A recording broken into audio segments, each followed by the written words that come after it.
قیامت کا دن ہوگا، میری دائیں طرف سے ابو بکر اٹھے گا، میری بائیں طرف سے عمر اٹھے گا۔ دیکھ لو آج مسجد نبی کے اندر جاؤ، نبی علیہ السلام کے روزے میں دیکھو، آپ صلی اللہ علیہ وسلم کی دائیں طرف حضرت سیدنا صدیق اکبر موجود ہیں، آپ کی بائیں طرف حضرت فاروق اعظم موجود ہیں۔ کل جب قیامت کا دن ہوگا، میدان محشر سجا ہوا ہوگا، حشر میں سارے لوگ اپنی اپنی قبروں سے اٹھیں گے، تو قربان جاؤں یاروں پر، نبی علیہ السلام کے پہرے داروں پر، کہ وہاں پر بھی دائیں طرف سے حضرت ابو بکر اٹھیں گے، بائیں طرف سے حضرت اللہ تبارک و تعالیٰ نے انہیں یہ اعزاز کیوں دیا؟ کیوں دیا؟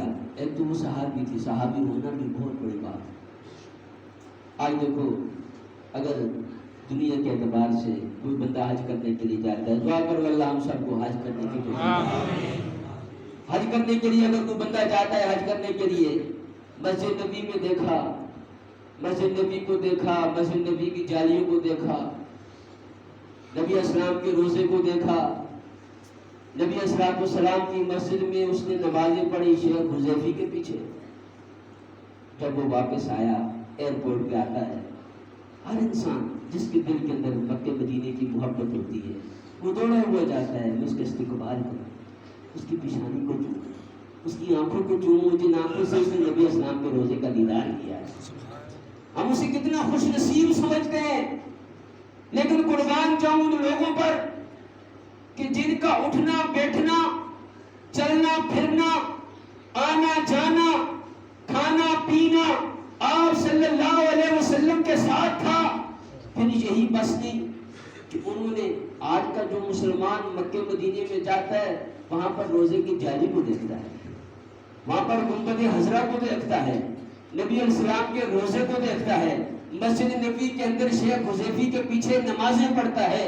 لیکن کتنے خوش نصیب تھے وہ صحابہ جنہوں نے روزے کو نہیں، روزے والے کو دیکھا ہے، جالی کو نہیں، جالی والے کو دیکھا ہے، گنبد خضرا کو نہیں، گنبد خضرا والے کو دیکھا ہے، شیخ حذیفی کے پیچھے نہیں، محمد عربی کے پیچھے نمازیں پڑھتے۔ کتنے خوش نصیب تھے وہ لوگ۔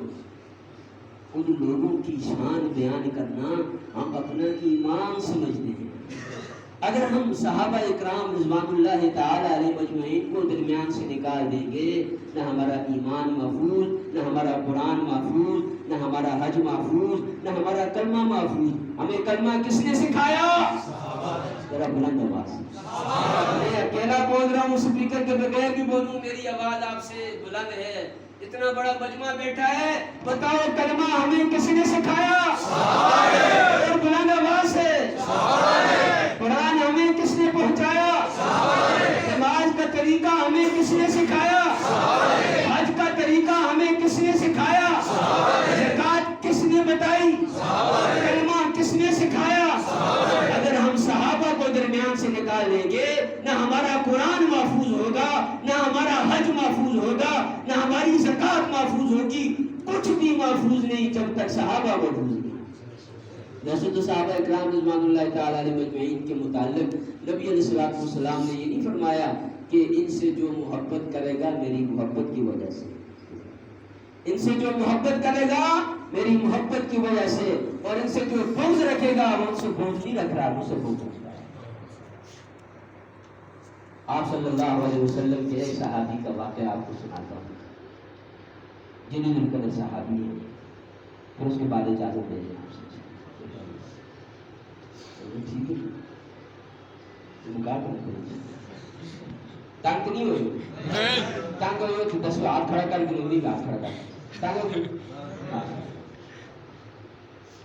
آپ صلی اللہ علیہ وسلم کے ایک صحابی حضرت عمر رضی اللہ تعالیٰ عنہ، کیونکہ بہت سے ساتھیوں نے تھوڑی سی یہ فرمائش بھی کی تھی، جو ہمارے اپنے گاؤں سے ادھر آئے ہیں، یہ تو سارے اپنے ماشاءاللہ اپنے گاؤں سے جو ہمارے ساتھ آئے ہیں، ان کی چھوٹی سی فرمائش بھی تھی۔ پھر جب مفتی صاحب نے نعت پڑھی، میرے دل کے کچھ گیا نعت سنا دی، لیکن تھا بیان تھا، چلو میں نے کہا بیان میں بات کر لیں، کیا کہہ رہے ہیں۔ حضرت عمر رضی اللہ تعالیٰ عنہ جلیل القدر صحابی ہیں، اور اللہ تبارک و تعالیٰ نے انہیں بہت سے انعامات سے نوازا۔ آپ رضی اللہ تعالیٰ عنہ کا اسلام لانے کا واقعہ جو ہے وہ اشعار کی صورت میں بیان کر کے انشاءاللہ اجازت چاہوں گا. ٹھیک ہے. حضرت عمر رضی اللہ تعالیٰ عنہ وہ صحابی ہیں جن کے متعلق نبی کریم صلی اللہ علیہ وسلم نے فرمایا لو کان بعدی نبی لکان عمر. نبیوں والی صفات اس صحابی کے اندر موجود تھی، لیکن نبوت کا خاتمہ ہو چکا تھا، نبوت کا سلسلہ ختم ہو چکا تھا. نبی علیہ السلام نے فرمایا تھا نہ خاتم النبیین لا نبی بعدی، کہ میں آخری نبی ہوں، میرے بعد کوئی نبی نہیں آئے گا. نبی علیہ السلام فرما رہے ہیں کہ اگر میرے بعد کوئی نبی ہوتا تو وہ عمر ہوتا. کون عمر؟ جب اس حضرت عمر رضی اللہ تعالیٰ عنہ کے انتقال کا وقت آتا ہے، اپنے صاحبزادے حضرت عبداللہ بن عمر رضی اللہ تعالیٰ عنہ کی گود کے اندر سر رکھ کے لیٹے ہوئے. ہمیں ذرا آخرت کی فکر بھی اللہ نصیب کر رہے ہیں. حالانکہ دنیا کی محبت میں، دنیا کے جنجالوں میں پڑھ کر اللہ کو بھول گئے، آخرت کو بھول گئے. حضرت عمر رضی اللہ تعالیٰ عنہ جب بیمار ہیں، آخری ایام ہیں، حضرت علی رضی اللہ تعالیٰ عنہ اور حضرت حسن رضی اللہ تعالیٰ عنہ تشریف لائے تیمارداری کے لیے. حضرت عمر کی تیمارداری کے لیے تشریف لائے. گھر کے اندر دیکھا حضرت عمر رضی اللہ تعالیٰ عنہ اپنے صاحبزادے حضرت عبداللہ کی گود کے اندر سر رکھ کے لیٹے. جیسے حضرت عمر رضی اللہ تعالیٰ عنہ حضرت علی کو دیکھا رو پڑے. دوست تھے، بھائی تھے، محبت تھی، اخوت تھی، دیکھا تو رو پڑے. حضرت علی رضی اللہ تعالیٰ عنہ فرمانے لگے عمر کیوں رو رہے ہو؟ لگتا ہے موت کے ڈر کی وجہ سے رو رہے ہو. کون عمر؟ جس کے متعلق نبی اسلام کیا فرما رہے ہیں؟ لو کان بعدی نبی لکان عمر. اگر میرے بعد کوئی نبی ہوتا تو وہ عمر ہوتا. اس عمر کو حضرت علی فرما رہے ہیں لگتا ہے عمر موت کے ڈر کی وجہ سے رو رہا ہے. حضرت عمر رضی اللہ تعالیٰ عنہ فرمانے لگے علی نہیں، موت کے ڈر کی وجہ سے نہیں رو رہا، میں تو اس لیے رو رہا ہوں کہ مرنے کے بعد میرے ساتھ کیا ہوگا. حالانکہ نبی علیہ السلام نے دنیا کے اندر ان کے جنتی ہونے کی بشارت سنائی تھی. فرمایا ابو بکر فی الجنہ، عمر فی الجنہ. عمر جنتی ہے، کیا فرما رہے؟ عمر جنتی ہے. لیکن حضرت عمر کیا فرما رہے ہیں کہ میرے ساتھ مرنے کے بعد کیا ہوگا، اس لیے رو رہا ہوں. پھر اپنے صاحبزادے حضرت عبداللہ سے کہا میرے سر کو اپنی گود سے اتار دو، زمین پر رکھ دو. میرے سر کو اپنے گود سے اتار دو، زمین پر رکھ دو. اب کون بیٹا ایسا ہوتا ہے جو یہ چاہتا ہو میرے باپ کی روح قبض ہو رہی ہو اور میری گود میں روح قبض ہو؟ حضرت عبداللہ رضی اللہ تعالیٰ عنہ فرمانے لگے نہیں ہے جان، میں ایسا نہیں کر سکتا. تو نبی حضرت عمر رضی اللہ تعالیٰ عنہ نے اصرار کیا، فرمایا نہ میرے سر کو زمین پر. اصرار کے بعد جب حضرت عمر رضی اللہ تعالیٰ عنہ کا سر زمین کے اوپر رکھا گیا تو آپ رضی اللہ تعالیٰ عنہ اپنے سر کو ایسے زمین میں اور رو رہے ساتھ فرما رہے عمر اگر آج اللہ نے تیری مغفرت نہ کی تو کبھی بھی تیری مغفرت نہیں ہو سکتی. کتنا خوف تھا اللہ کا، آخرت کا کتنا خوف تھا. وہ عمر جب اسلام لانے کے لیے اللہ تبارک و تعالیٰ کے پیارے حبیب صلی اللہ علیہ وسلم نے ان کے لیے دعا فرمائی، اے اللہ دو عمر ہیں، اے اللہ دو عمر ہیں، ان دو عمروں میں سے جو آپ کو محبوب ہو اسے دین کی تقویت کے لیے، دین کی سربلندی کے لیے قبول کر لیں. ایک عمر بن حشام جس کو ابو جہل کے نام سے یاد کیا جاتا ہے، اور دوسرے حضرت عمر بن خطاب تھے. ان کے اسلام لانے سے قبل نبی کریم صلی اللہ علیہ وسلم بیت اللہ کے اندر موجود غلاف کعبہ پکڑا ہوا ہے، دعا فرما رہے ہیں، ہاتھ اٹھے ہوئے ہیں، دعا کر رہے ہیں، رو رہے ہیں یا اللہ دو عمروں میں سے جو تجھے پسند ہو. نام نہیں دیا، دو عمر ہیں، ان دو عمروں میں سے جو تجھے پسند ہو اسلام کے لیے ہدایت اسے عطا فرما دے. اللہ تبارک و تعالیٰ نے فیصلہ کرنا تھا حضرت عمر کا. دعا فرمائی وہی اسی رات حضرت خباب رضی اللہ تعالیٰ عنہ آپ صلی اللہ علیہ وسلم کی دعا کو سن رہے تھے، اور ادھر دعائیں ہو رہی ہیں، ادھر میٹنگ بیٹھی ہے، مجالین کمپنی کی میٹنگ بیٹھی ہے کہ نبی کریم صلی اللہ علیہ وسلم کو نعوذ باللہ قتل کرنا ہے۔ وجہ یہ ہے کہ ان کے ساتھ مسلمانوں کی تعداد بڑھتی جا رہی ہے، کہیں ایسا نہ ہو کہ ہم مغلوب ہو جائیں اور یہ مسلمان غالب ہوں گے، ان کو اپنا ڈر پڑا ہو۔ تو میٹنگ کے اندر، مشورے کے اندر یہ طے ہوا کہ آپ صلی اللہ علیہ وسلم کو نعوذ باللہ قتل کرنے کے لیے حضرت عمر کا نام آیا۔ بھئی آپ ہیں، بہادر بھی ہیں، دلیر بھی ہیں، جلی بھی ہیں، آپ ایسا کام کر سکتے ہیں، آپ نبی صلی اللہ علیہ وسلم کو نعوذ باللہ قتل کر دیں۔ ان کے بارے میں مشہور تھا، ان کی تلوار ہر وقت ننگی ہوتی تھی، ان کی تلوار آپ کی ہوتی تھی۔ حضرت عمر رضی اللہ تعالیٰ عنہ ابھی اسلام نہیں لائے، تلوار نہیں ہاتھ میں، فیصلہ ہوا جاؤ بھائی آج صبح کا دن ہے، جاؤ نبی اسلام کو نعوذ باللہ قتل کر دیں۔ رستے میں جاتے ہوئے ایک صحابی سے ملاقات ہوئی، سارا واقعہ آپ نے علماء سے سنا ہے۔ پھر کرتے کرتے واپس چلے گئے اپنے گھر۔ جب صحابی نے کہا تو مجھے قتل کرنے لگا ہے، اپنے گھر کی تو ذرا خبر لے، تیرے گھر کے اندر تیری بہن اور بیٹوئی وہ بھی مسلمان ہو چکی، کس کس کو قتل کرے گا؟ اب غصے میں پھرے واپس گھر کو گئے، دروازے پہ دستک دی، دروازہ کھلا، سامنے بہن آئی، قرآن کی آواز بھی سن لی تھی۔ جب بہن کو مارا، بہت مارا، لیکن جس کے دل کے اندر اسلام داخل ہو جائے، ایمان داخل ہو جائے، کلمہ داخل ہو جائے۔ بہن تھی وہ حضرت عمر کی، حضرت عمر رضی اللہ تعالیٰ عنہ مار مار مار مار کے جب تھک گئے، اس حضرت عمر کی بہن نے فرمایا عمر اگر تو خطاب کا بیٹا ہے تو میں بھی خطاب کی بیٹی ہوں، تو مار مار کے میرے خون کا آخری قطرہ بھی خشک کر سکتا ہے، لیکن میرے دل کے اندر جو ایمان داخل ہو چکا وہ نکال نہیں سکتا۔ اب بہن تھی، خون دیکھا، خون میں لطفت دیکھا، تو تھوڑا سا ترس بھی آیا کہ میں نے بہت زیادہ شدت اختیار کر دی، بہت زیادہ مارا ایسے۔ تو فرمایا کیا پڑھ رہی تھی؟ کیا پڑھ رہی تھی؟ ویسے تو نہیں بتایا، ذرا مجھے بھی سناؤ۔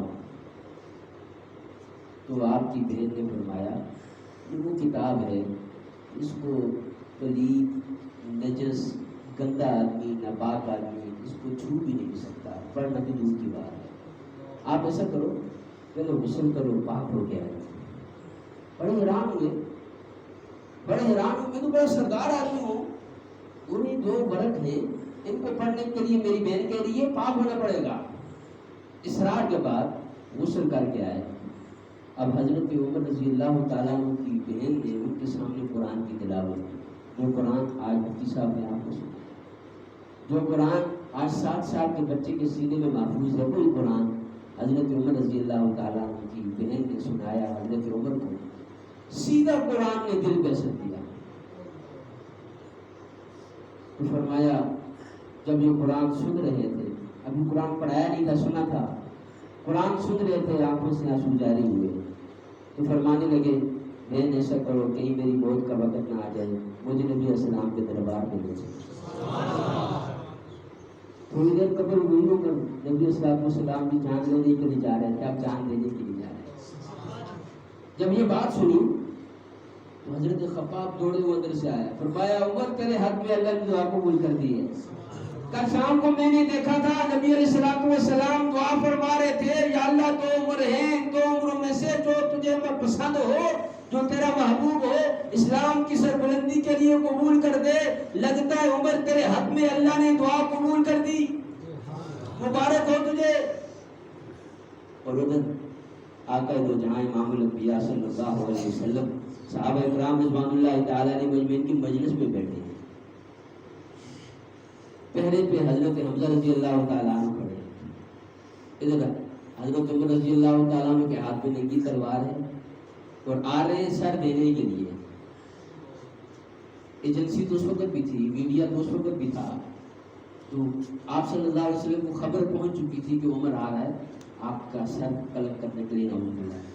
نبی صلی اللہ علیہ وسلم کے پہرے دار حضرت حمزہ رضی اللہ تعالیٰ عنہ کھڑے ہیں، جیسے دور سے دیکھا عمر بڑی تیزی سے آ رہا ہے، آنکھ میں ننگی تلوار ہے، تو حضرت حمزہ رضی اللہ تعالیٰ عنہ فرمانے لگے یا رسول اللہ عمر آ رہا ہے، ہاتھ میں ننگی تلوار ہے، لگتا ہے بڑے بڑے ارادے سے آیا ہے، اگر آپ اجازت دیں دور سے نپٹا دوں اس کو۔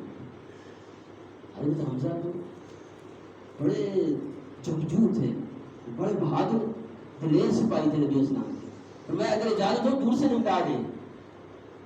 آپ صلی اللہ علیہ وسلم نے فرمایا تمہیں یارو مبارک ہو، تمہیں یارو مبارک ہو، عمر ابن خطاب آیا، عمر ابن خطاب آیا۔ یہ نہیں فرمایا کہ میرا سر قلم کرنے کے لیے آ رہا ہے، مبارک دے رہے ہیں۔ شام کو دعا جو مانگی تھی آپ صلی اللہ علیہ وسلم نے دعا کے صلے میں فرمایا تمہیں یارو مبارک ہو، تمہیں یارو مبارک ہو، عمر ابن خطاب آیا، عمر ابن خطاب آیا۔ خدا سے میں نے مانگا تھا، حضرت حمزہ کا جواب دے رہے، خدا سے میں نے مانگا تھا، خدا سے میں نے مانگا تھا، دعاؤں کا جواب آیا، دعاؤں کا جواب آیا۔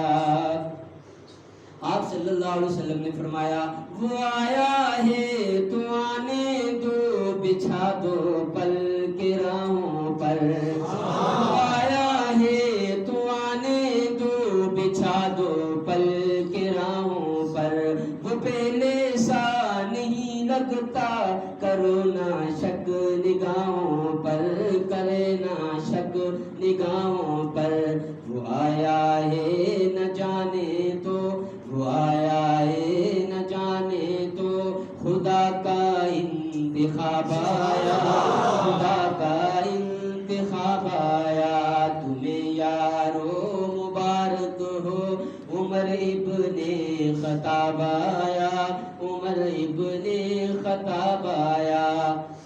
آپ صلی اللہ علیہ وسلم نے پوچھا، جب آپ صلی اللہ علیہ وسلم کے دربار میں پہنچ آئے، ایسے دو زانوں کے بیٹھے، تلوار رکھ، اب غلامی میں آنا ہے نبی اسلام کی۔ آپ صلی اللہ علیہ وسلم کا روب، آپ صلی اللہ علیہ وسلم کا دبدبا اس کے سامنے تو بالکل زیر ہو گئے۔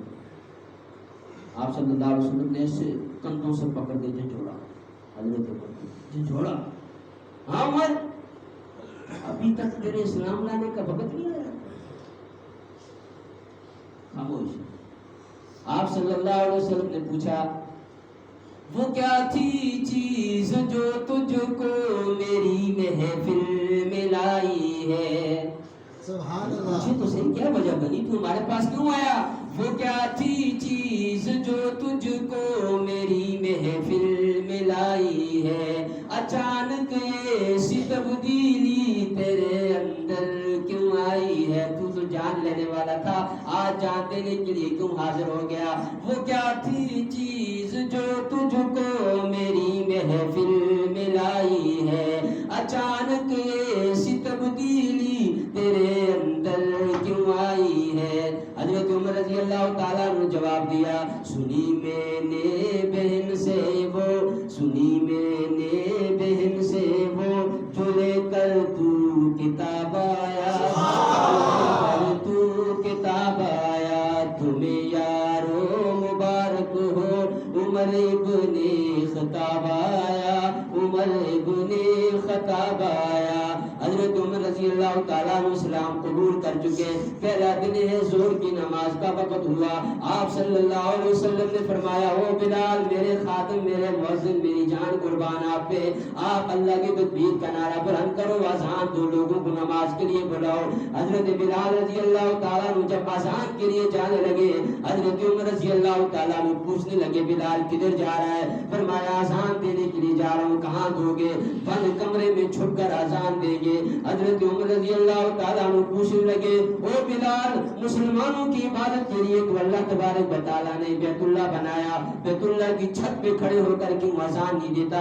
فرمانے لگے حضرت بلال رضی اللہ تعالیٰ عنہ ہاں عمر بات تو تیری ٹھیک ہے لیکن تیری قوم قبیلے والے ہمیں ایسے نہیں کرنے دیتے۔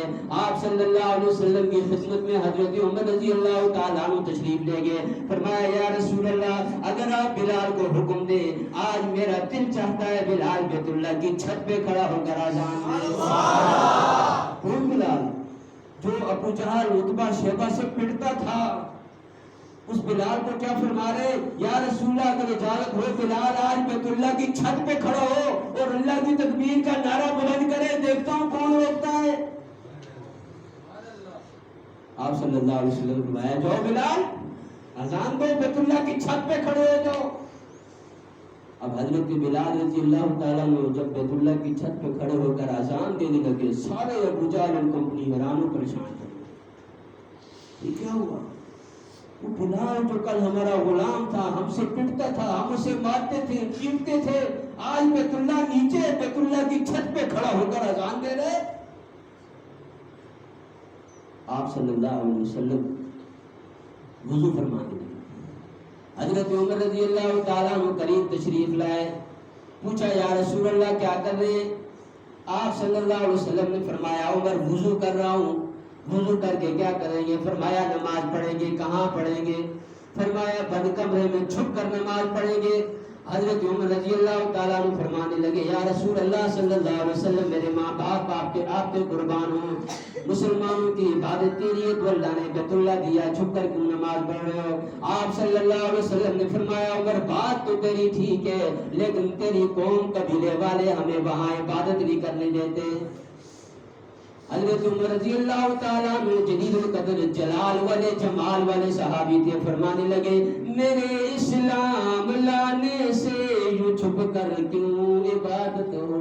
نعرہ تکبیر، نعرہ تکبیر، عمر تیری جرأت کو عمر تیری جرأت کو نعرہ تکبیر۔ تو حضرت عمر رضی اللہ تعالیٰ عنہ فرمانے لگے میرے اسلام لانے سے یوں چھپ کر کیوں عبادت ہو؟ میرے اسلام لانے سے یوں چھپ کر کیوں عبادت ہو؟ پڑھیں گے آج کعبہ میں وہ روکے جس کی طاقت ہو، پڑھیں گے آج کعبہ میں وہ روکے جس کی طاقت ہو، اڑا دوں گا میں سر اس کا، اڑا دوں گا میں سر اس کا، کفر کا جو نواب آیا، کفر کا جو نواب آیا، تمہیں یارو مبارک ہو عمر ابن خطاب آیا، عمر ابن خطاب آیا، خدا سے میں نے مانگا تھا دعاؤں کا جواب آیا، دعاؤں کا جواب آیا۔ زندگی رہی تو انشاءاللہ پھر اللہ تبارک و تعالیٰ نے توفیق دی تو پھر ملاقات ہوگی۔ اللہ تبارک و تعالیٰ جو کہا سنا ہم سب کو اس پر عمل کرنے کی توفیق عطا فرمائے۔ وآخر دعوانا الحمدللہ۔